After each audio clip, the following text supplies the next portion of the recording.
আজকে আপনি আমি শরীরে জোর আছে, চিন্তা করি আমি মাওলানা, আমি মুফতি, আমি মুহাদ্দিস, আমি এমপি, আমি মন্ত্রী, আমি শাইখুল হাদিস, আজকে আমার শরীরে জোর আছে, আমি নামাজ পড়বো না, আমি যা ইচ্ছা তা করব, কে আমাকে বলার আছে?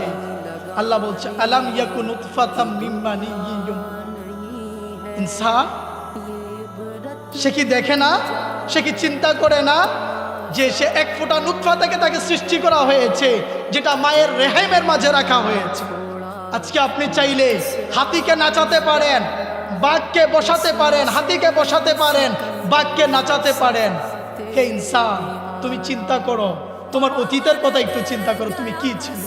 তুমি মায়ের পেটে 3 পর্দার ভিতরে অন্ধকারে ছিলে, সেখানে তোমার মাথার সাথে তোমার পা লাগানো অবস্থায় ছিল। তোমাকে এই অন্ধকার মায়ের পেটের ভিতরে তোমাকে শোনার শক্তি কে দিয়েছে? তোমাকে দেখার শক্তি কে দিয়েছে? তোমাকে বলার শক্তি কে দিয়েছে? ওই রবকে আজকে তুমি ভুলে গেছো। আজকে নামাজের সময় হয়, তুমি নামাজ পড়ো না। রমজান মাসে রোজা আসে, তুমি রমজানের রোজা রাখো না। তুমি গীবত, মিথ্যা, চুগলখড়ি, নাফরমানির মাঝে তোমার দিনকে তুমি অতিবাহিত করো। তোমার শরীরে আজকে জোর আছে, তুমি তোমার অতীতকে চিন্তা করো না। তোমার মায়ের পেট থেকে দুনিয়ায় এসেছো, তুমি তো হাঁটতে পারতা না, তুমি বলতে পারতা না, চলতে পারতা না, হাঁটতে পারতা না, বলতে পারতা না, চলতে পারতা না।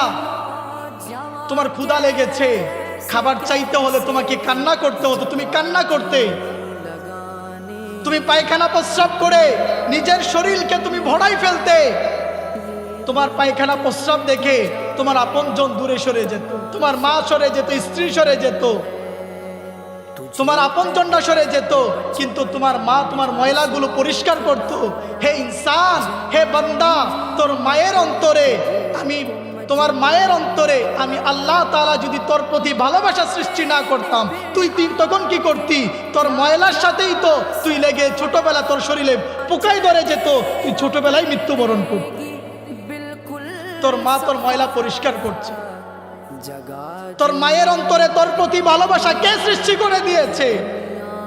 আজকে তুই কারিয়াল জওয়ান, তুই 20 বছর 30 বছরের যুবক, তোকে কেউ কিছু বলবে কেন? আমাকে আদেশ দিবে কেন? আমাকে এটা করতে বলবে কেন? তুই ওই রবকে ভুলে গেছিস। ইনসান, তুই অতীতকে ভুলে গেছিস। একটু ভবিষ্যতের কথা চিন্তা কর না।